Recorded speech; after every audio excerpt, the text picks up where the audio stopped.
सर्दी पड़ रही है, ये तुम्हारे धर्म की पहचान के लिए पड़ रही, तुम्हें पहचान दिखा रही है। तुम यदि भगवान के पास आए हो, वो भगवान को कि चरणों में झुककर अपनी आपत्ति से मुक्ति पा सकते हो, तो पहले सर्दी को सहन करना पड़ेगा।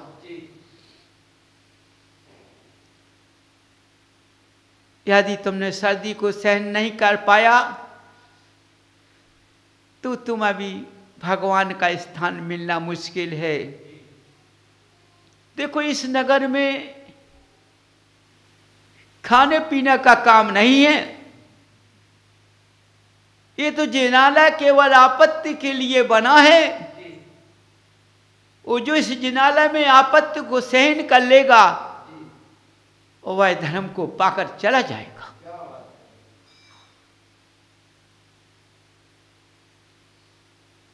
ये आपत्ति मनुष्य को अच्छे के लिए आती है।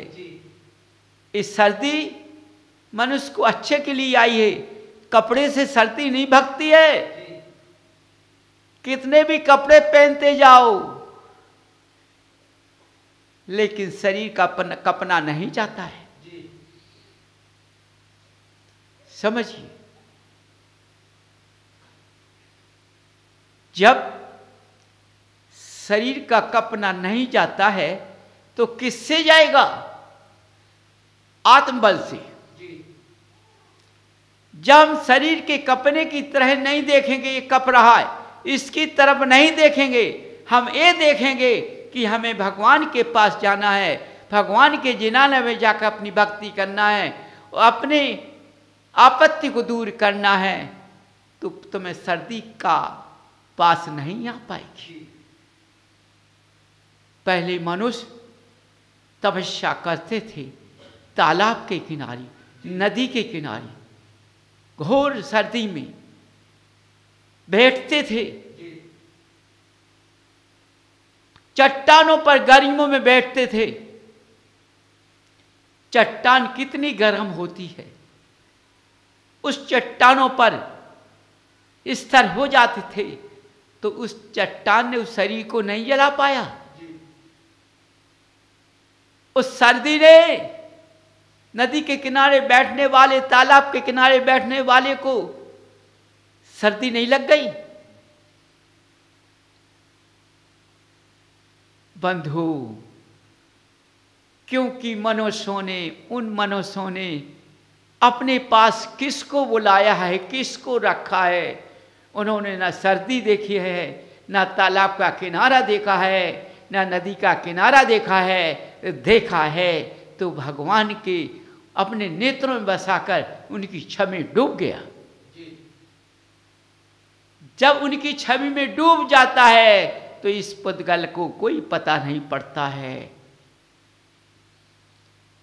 बंधु, ये तो शरीर हमेशा कमजोर होता है, कभी मजबूत नहीं होता है। इंद्रियां हमेशा शिथिल होती हैं, सुकुमार होती हैं। समझो, अरे ये सोचो, ये सर्दी आई है, अच्छी आई है, ये हमारी परीक्षा लेने के लिए आई है, लेकिन हम इसको नहीं देखेंगे। हम देखेंगे तो अपने भगवान के चरण देखेंगे।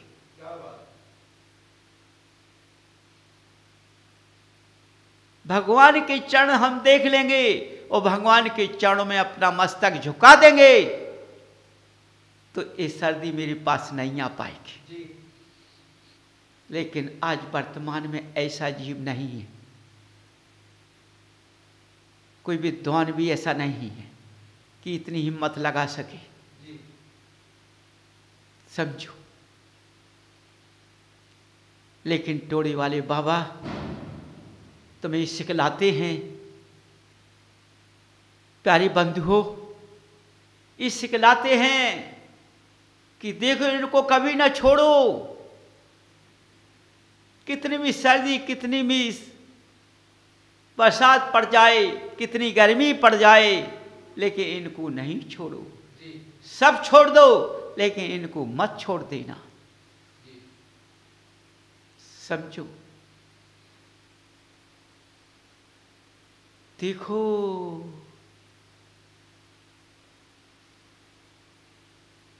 सीता ने राम से कहा था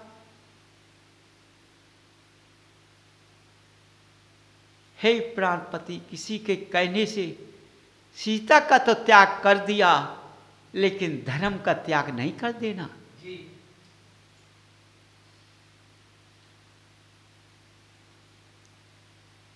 सोचो, तुमने अपना विचार कुछ नहीं लगा पाया, तुमने अपनी पत्नी का त्याग कर दिया, लेकिन मेरा एक प्रश्न है कि किसी के कहने से धर्म नहीं त्याग देना।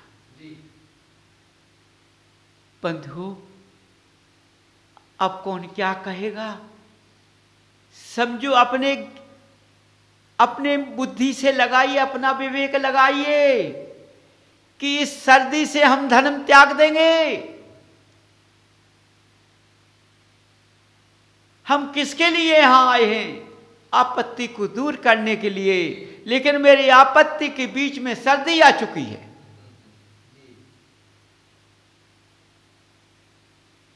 समझो,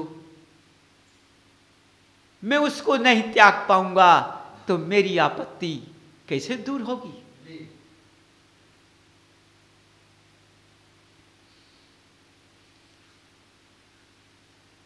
पारस के घोड़े को सर्दी लगी, लेट गया। कोई बात नहीं, चलो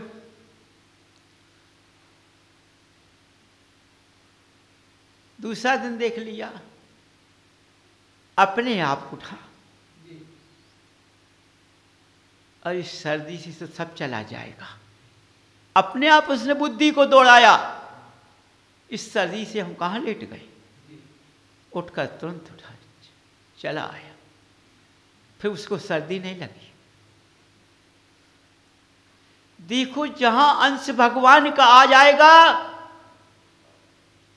वहां गर्मी, बरसात, सर्दी पास नहीं आ पाती है। बंधु, ये समझ लेना, जो भगवान की आभा निकलती है वह कभी असत्य नहीं होती है, सत्य होती है। जहां देखो, जिंदगी में जितनी उम्र होती है उस उम्र भर इस गड्ढे को तुमने आज तक पूरा नहीं कर पाया होगा। ये खाली का खाली रहता है। यदि हजारों कोठे खाली कर दिए होंगे, लेकिन तब भी भूखा का भूखा है। ये जिब्या बहुत लालची होती है, कितने भी व्यंजन खाओ, लेकिन ये चिटपिटाती रहती है। इसकी इच्छा कभी पूर्ण नहीं होती है। कितना भी खाओ, चाहे शरीर तुम्हारा बर्बाद हो जाए, लेकिन इसका चिटपिटाना नहीं छूटता है। समझो,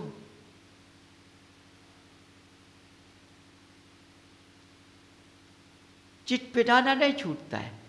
तो जिह्वा स्वाद की लालची होती है। इंद्रिय का भोग लालची होता है।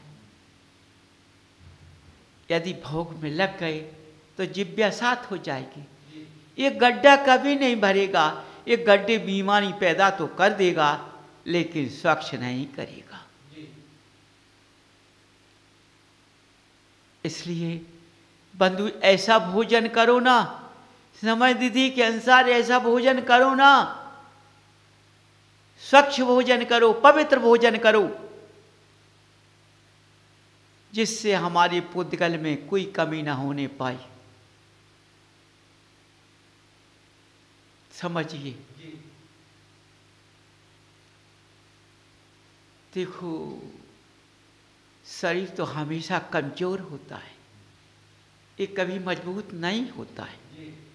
इसको मजबूत बनाना पड़ता है। यदि तुमने अपनी भूख को, अपनी क्षुधा को तुमने यदि सहन कर लिया, तो तुम्हारे पास नहीं आएगी। फिर यदि पानी की प्यास लगी हुई है, गला सूख रहा है, यदि तुमने प्यास को अपने अंदर से बुझा लिया तो गला सूख नहीं पाएगा।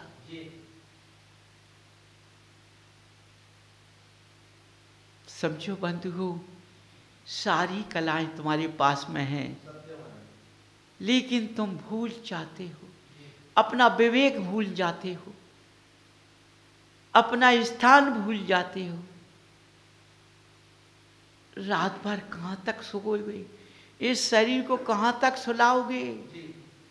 इस जिंदगी तुम्हारी सुलाते सुलाते निकल जानी है, लेकिन तुम्हें लेकर कुछ नहीं जाना है। अरे हम सोने के लिए नहीं आए हैं, इस शरीर को सुलाने के लिए नहीं आए हैं, इस शरीर को तपाने के लिए आए हैं।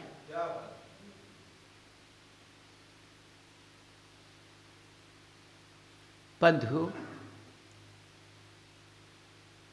यदि तुमने अपने शरीर को तपा लिया किसी प्रकार से, धूप में तपा लिया, सर्दी में तपा लिया, बरसात में तपा लिया, चारों प्रकार से तपा लिया इस शरीर को, तो हो सकता है कि इस शरीर को कोई हिला नहीं सकता है। समझ जाओ।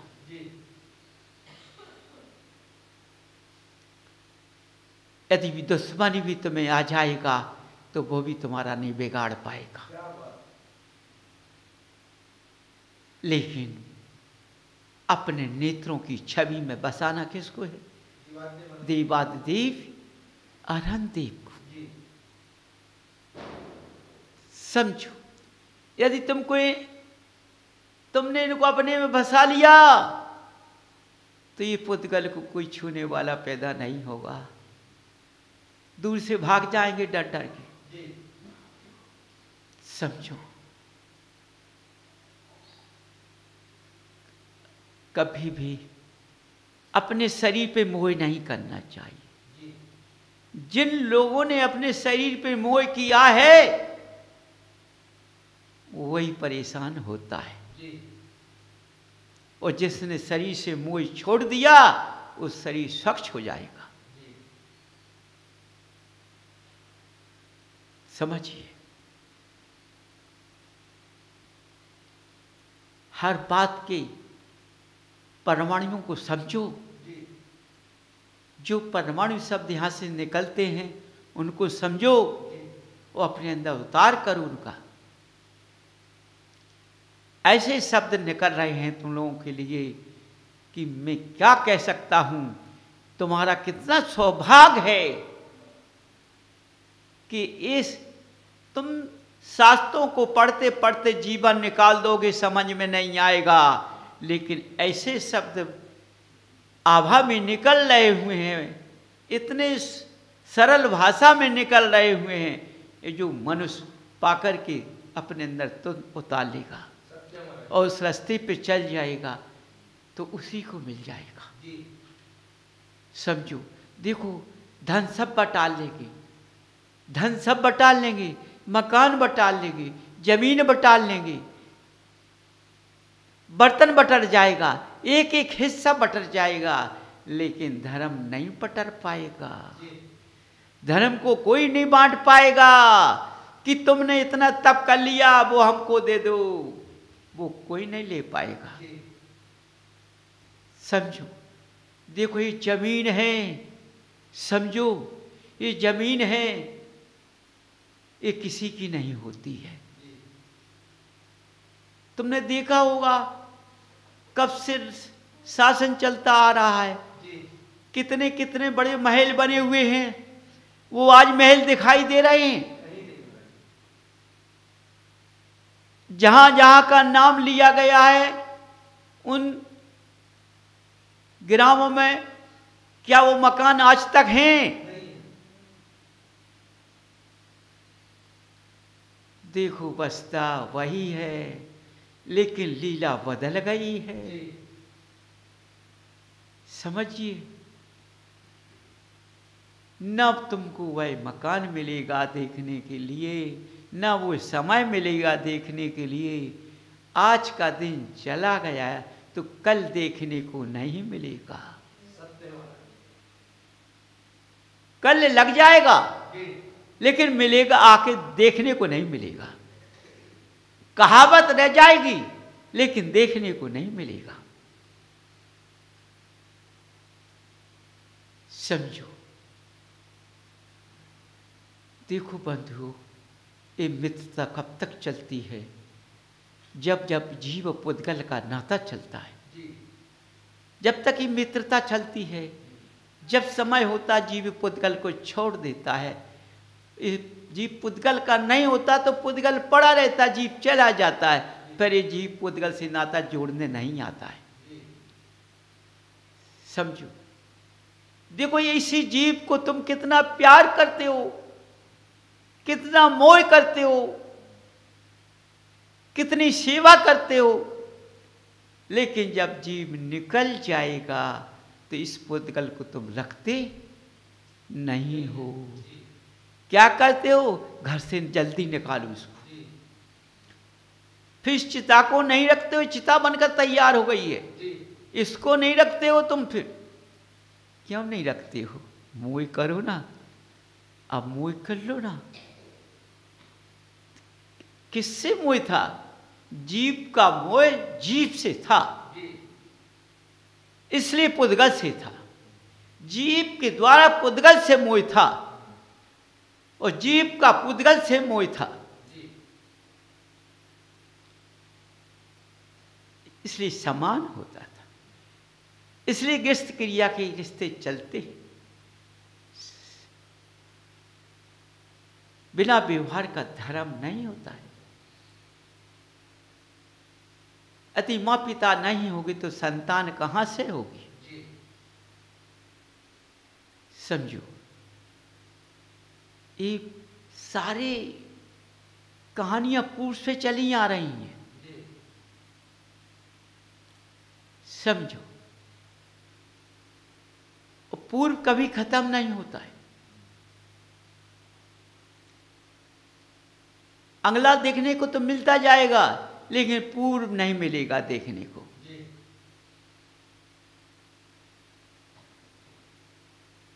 बंधु, लालच करो